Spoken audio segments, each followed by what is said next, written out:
Hello everyone, my name is Stacey K. Roach and I'm here with you guys today for a new episode of the Rebrand and Rebuilding Community. I'm here with you guys today with a new guest star in my show. I'll let her introduce herself and we'll jump right in. Hello, my name is Jennifer Maurer. Very, very happy to be here today. I am a certified life coach. I am an author. Wrote an ebook called 5 Steps to Freedom from Fear. Also recently created a guide for divorced women called Girls, You've Got This. I'm also an admissions consultant for Colorado Technical University, where I assist students to kind of create their life path and determine what form of education that they may wish to go down in order to achieve their goals. I presently live in Chicago, and my passion is connecting with people through different mediums, writing, speaking, podcasts such as this.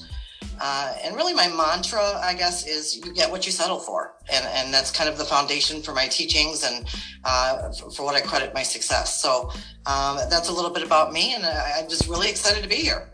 Yes, ma'am. I know I was taking a look at your website and I read something and I want to kind of quote you on it just a little bit here because that's how I want to start it off today. But when I read it, it just resonated with me so much.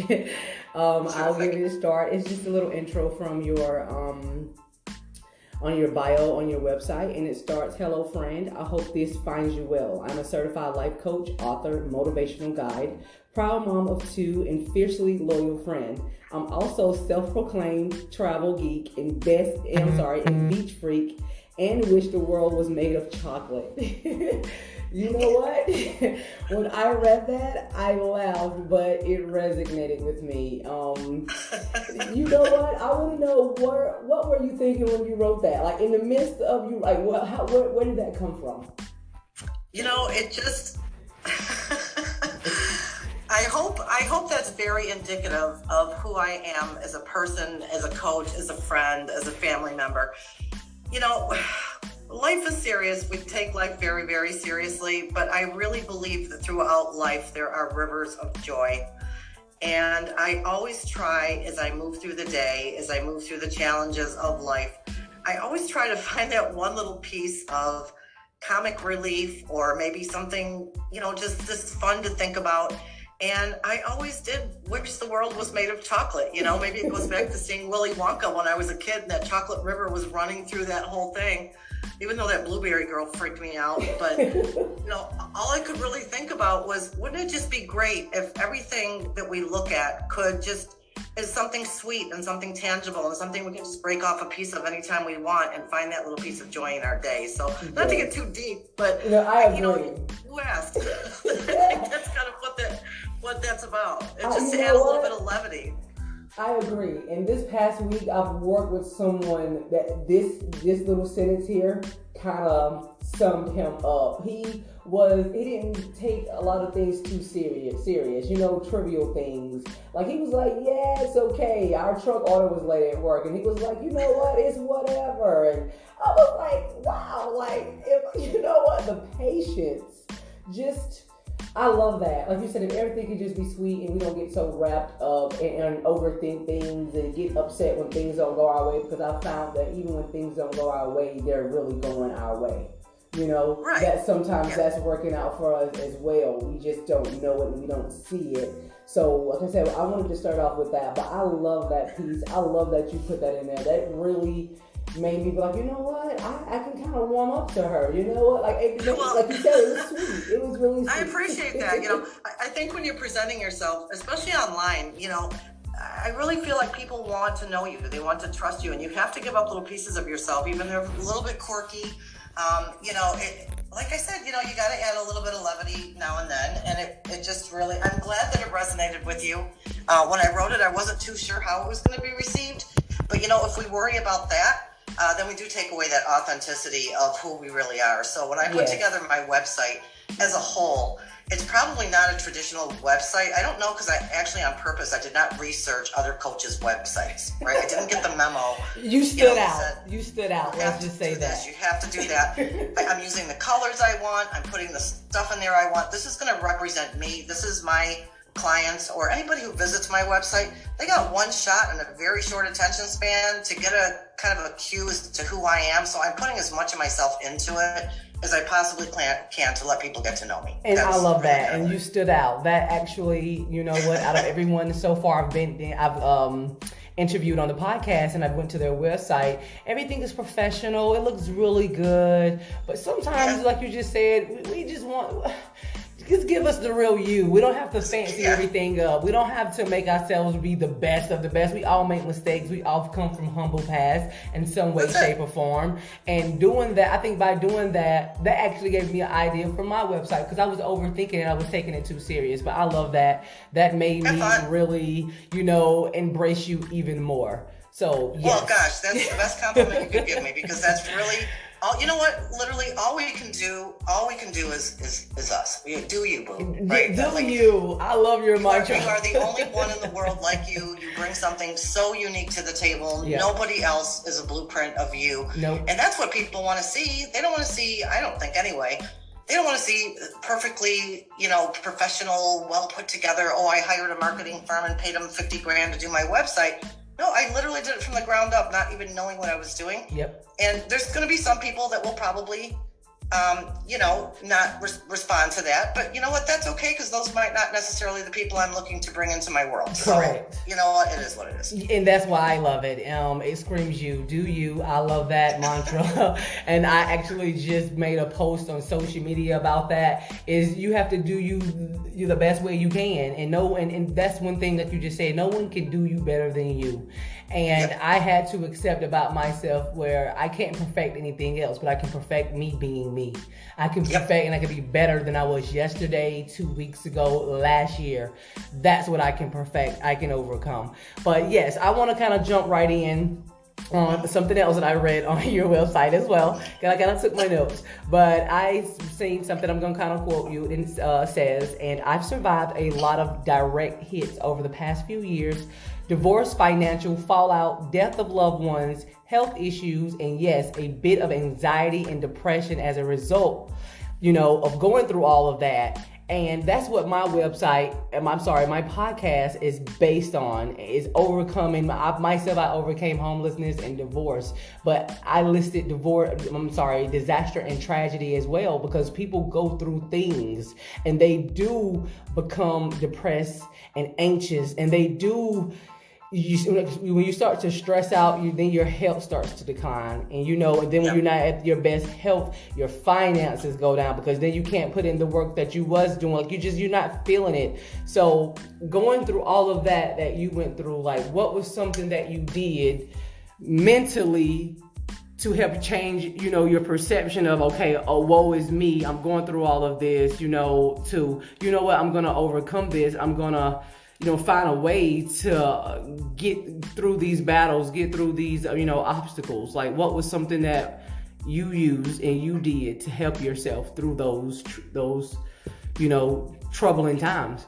Mm-hmm. It was tough. I'm not going to lie. I'm not that different from other people that have gone through this in their lives. And for me, what happened was a culmination of things over the course of a very short period of time. My husband and I separated. My daughter was heading off to college for the first time. My son was starting high school. My mother passed away, who was my rock. So all of this happened within a few months. And so my world, as I knew it, literally turned upside down in a relatively short period of time. Some of it I could prepare for, and some I just couldn't prepare for. Mm-hmm. So I found myself in a position where, as a mother, I had to make a decision. I can curl up in the corner with a bottle of tequila for the next 2 years. Agreed. Which did sound attractive at the time. Let me just tell you, I'm not a big drinker. Or, I could make up my mind. You've got to pull yourself together, because you have other people relying on you, and your children are going to be watching very closely at how you deal with these life circumstances, and they're going to use that going forward. And that's a very heavy responsibility to have. And to me, the role of being a mother is the most important role I will ever have. And it's the most rewarding I'll ever have. So at that point in time, I didn't know what I was doing. I was literally paralyzed with fear. I had been out of the workforce for 15 years, mm-hmm. did not have a lot of education. And now I find myself saying I have to support my kids emotionally, financially, and I have to figure out how to get back out into the world again and I'm independent. And so we've got to figure out some ways to do that, Jen. And, there is not a ready, quick guide on how to do that, and primarily how to overcome the fear to get started at doing that. And so I worked it out. And when I was done working it out, I wrote it down. And then when I wrote it down, I said, if this is helping me, it's probably going to help some other folks too. So I wrote an ebook about it. And that's when I decided, you know what, I've got to get a job. And that led to my coaching, and that led to my writing. So ultimately, everything I love doing most in my life, I created from this ground zero. Literally ground zero.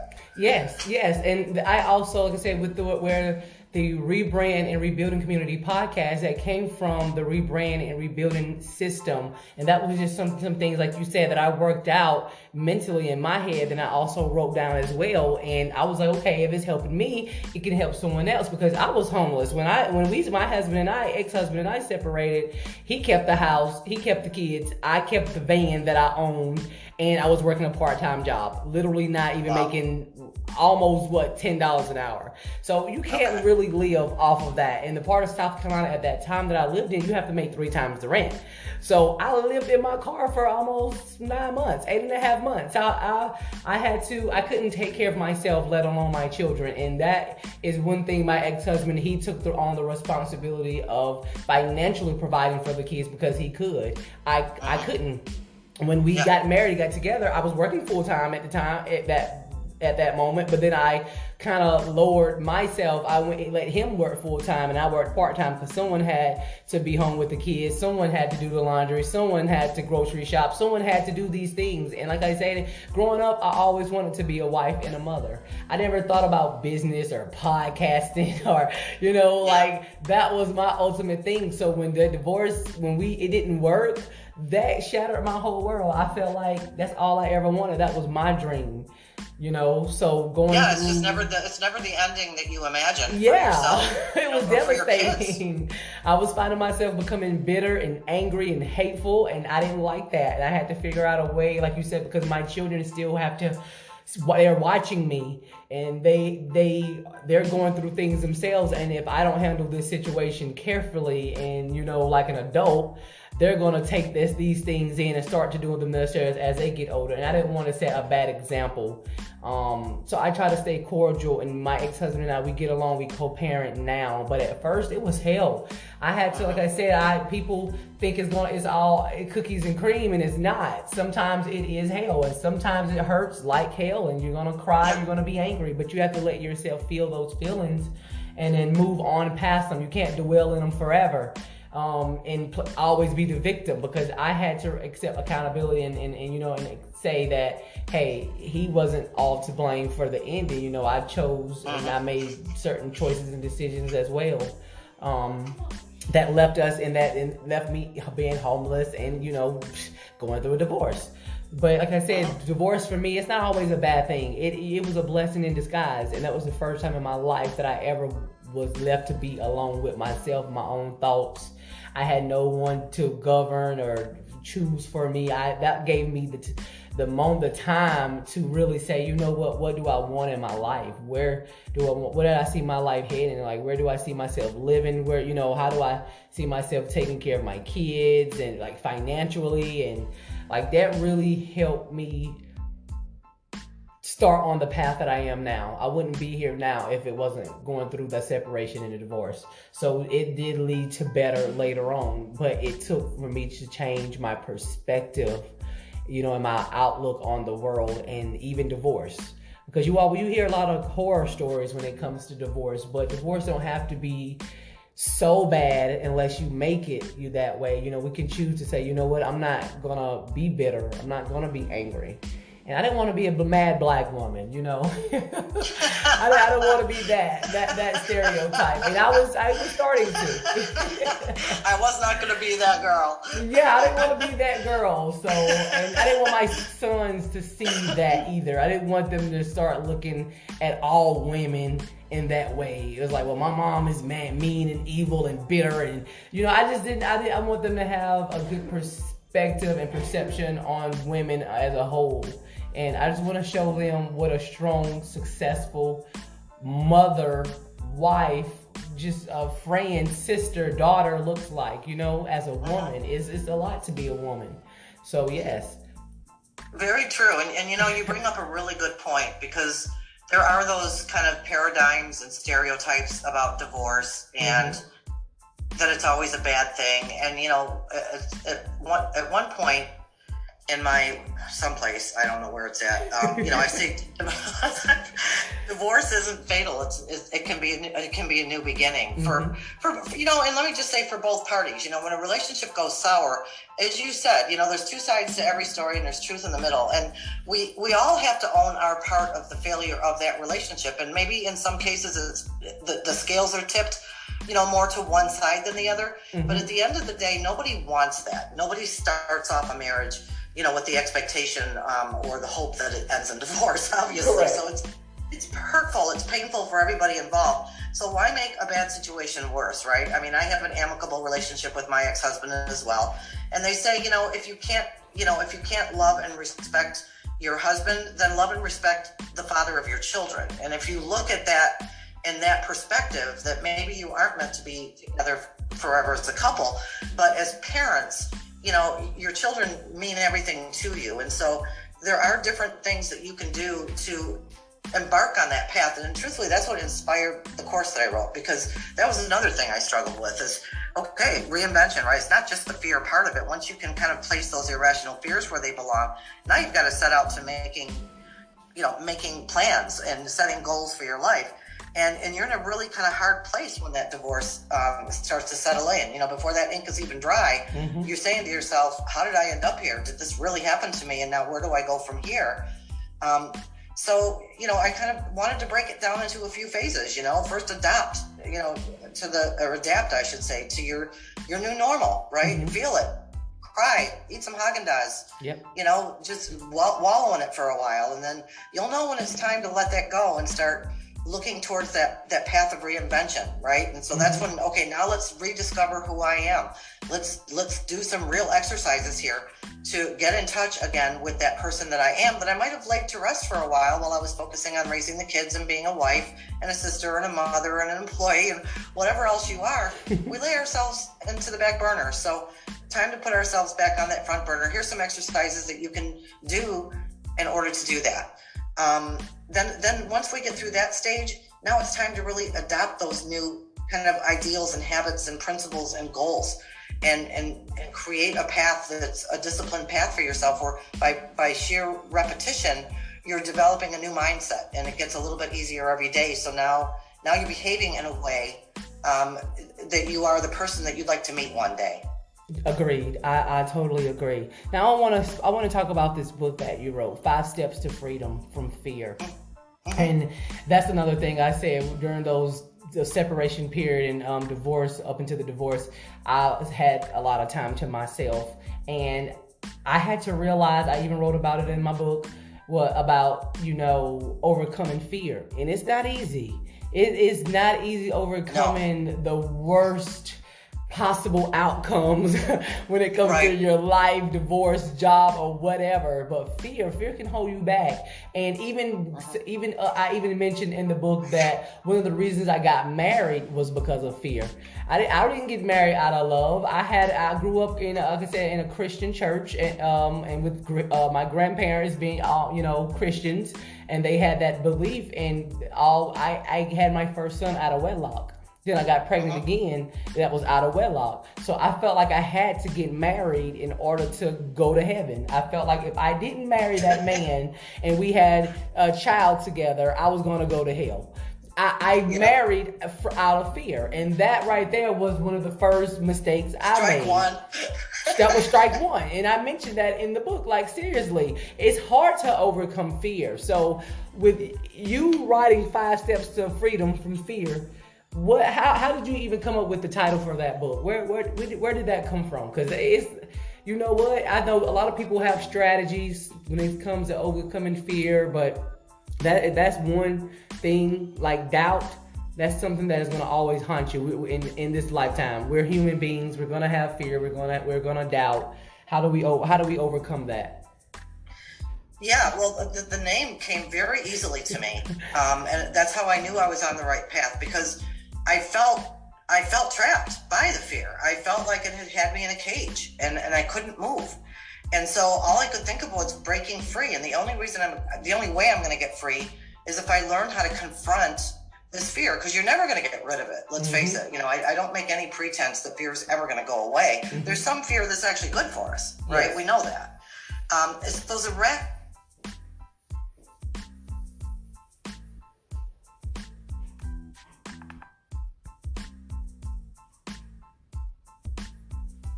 started with today to pull myself out of this. People don't want to read a 300-page book. They don't care about the history of fear. They just want to know, how do I get myself out of this quickly, stuff I can use today. So I needed to get out of this trap. And so I needed to come up with something that was going to put those irrational fears and make that self-talk go away. One of the things, for example, was the what if spiral, I call it. You can what if yourself to death. I want to try this, but what if I fail? What if I look stupid? What if this is my only shot at this? What if people laugh at me? Blah, blah, blah. I mean, we can whatever ourselves. We can talk ourselves more stuff that's probably good for us than not. So overcoming that thought spiral of what if and turning it around and saying, you know what if I try this and it works? What if I'm successful at this? Yep. What if I'm proud of myself because I tried something new, even if it doesn't work? What if I feel better about myself if I do this? And I tell people, write it down, sticky notes, put it on your nightstand, your car dashboard, your bathroom mirror. Write a bunch of what ifs that are good things and reverse that kind of downward spiral, make it an upward spiral. You'd be surprised how that alone can impact your ability to do that. So in answer to your question, 5 steps to freedom from fear. I wanted it to be simple. It's not easy. You got to work on it. There's a difference between simple and easy. You do have to work on this. You got to work on yourself.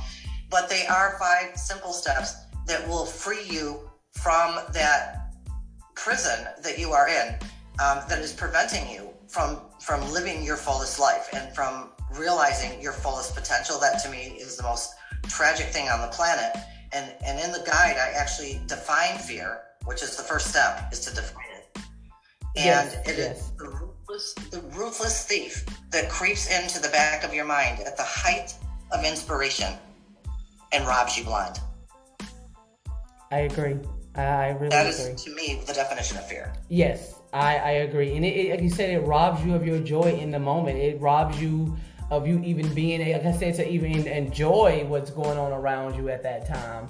Because you're all up in your head with what ifs. And I'm actually glad you mentioned that, because for the past year, I've been doing like affirmations, and every day around noon, I had set on my calendar, in my on my clock and on my phone, where it'll come up at noon every day, and it'll say, just imagine all the possibilities in what ifs, all the great possibilities of what if this happened, just great things like, what if I could, not even just win the lottery, what if I could just, actually write a book and finish the book and, have great sales with the book, just get great reviews. What if, I want to be a motivational speaker, I want to do a lot of different speaking engagements, and I just started to imagine myself in places and with people that I want to spend my life with, and things that I want to do and enjoy the rest of my time here on earth. And like I said, every day I would do those affirmations and all the greatest possibilities of what ifs. And like you said, instead of looking at it from a fear-based perspective, look at it as in a way to uplift and motivate you. And that's what I did, and that's what I took and started to use what if. So I love that you did the same in your own way. And I'm pretty sure a lot of different people, can experience the same thing. And you just have to put it in, and you have to make it work for you. Because what works for me may not work for you, So you just have to take it and then make it work for you. You have to finesse it. That's it. And, I love the fact that you said imagine, because that's actually step 3 out of 5. Look, hey, we're right there together. Imagine. In between is identify, right? Yes. So you define what fear is to you, and then you identify what you fear most, right? You have to really hone in on what is stopping me, what particular fears are stopping me. Is it fear of failure, fear of success, fear of whatever? But number 3 is imagine. Imagine. You have to visualize yourself.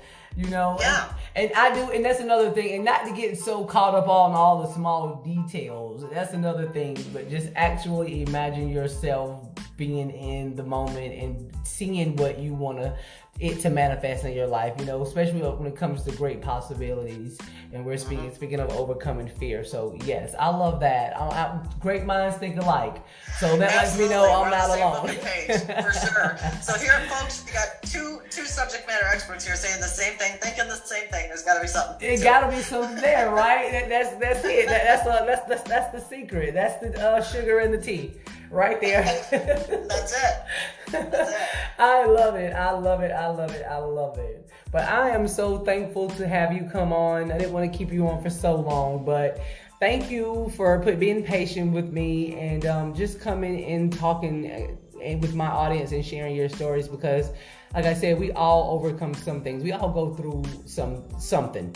No matter what our past is, no matter what our ethnicity, where we come from, we're all different but the same. We all need people, and sometimes, like I said, my story could maybe help 10 or 20 people out there. I don't care if it was just one person, but just telling your story could always help uplift and motivate someone. Just give them the inspiration to keep going, and to do what they truly want to do and be themselves.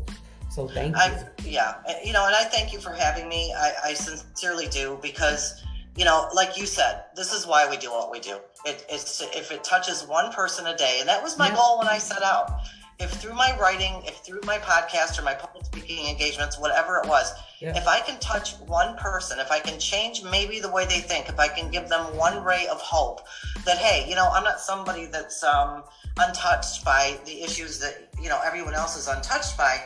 I think that's what makes us better at what we do, is the fact that we have been there, we have come through it, and there's just so many folks out there right now that just want to know, how do I take that first step? Just tell me I've got this. And that's that's the reason I named the course Girl, You've Got This, because girl, you've got this. You got this. So I do want to thank you for having me on today to share some of my insights as well. And I hope people go to my website just to take a look. I've got a newsletter in there that talks about how to overcome procrastination. I've got some podcast interviews I've done with other folks that might lend some good experience or insight as well. I've got a motivational spot I put in there just with all I see your 2 cents blog as well. Yes, I have. Let me tell you about that blog. That blog has nothing to do with self-help. It has in another life, I was a journalist, and I was an entertainment journalist, and I had the opportunity to interview some really fun people. The blog, I've got a few posts up now, but I intend to put more up there. It's just stuff that I care about. It's called My 2 Cents. And again, it doesn't follow probably the protocol of what I'm supposed to be putting in a blog. It's whatever I feel like writing about. It's my outlet. It's to write about whatever I'm observing and commenting on. And so it's just like a little offshoot. They can go look at that. But one of my favorite spots is my little motivational corner, where I just put different pictures of my life and different sayings that have meant or done something for me. And I just want to make it a fun place for people to go and just experience some color and some motivation and maybe a little inspiration. I love that. And I actually love that you built your website from scratch. I've been working on mine, and I've even been up in my head about, hiring a web designer, someone that can get that going for me, graphic designer, whatever. But I've been speaking to a few people, and I know how to do the basics. But I love that your website feels like home. It feels like I said, it's professional, but it speaks to who you are. It says, Listen, I knew less than you did, girl. Like, I had to look up website, what it meant. Like, I knew zero when I started, but I wanted it to grow it organically because of that fact. I was so, I guess all my life I served other people's purpose and working for other people. And this is something that now I have a chance to express myself. And I had to learn it from the ground up, and it took me over a year to get it to where it is right now. And that's another course that you could do as well, showing people how to do their own, some graphics. I don't know if I want to go through that again, though. I don't even think I want to think through it again. Like, I was up till 4 or 5 in the morning some morning saying, how do I get this picture to show up over here instead of over here? Yes. I don't know if I could go through that again. I agree. But thank you so much. I'll let you go. Thank you. I'll be in touch. All right, sounds good. Talk to you soon.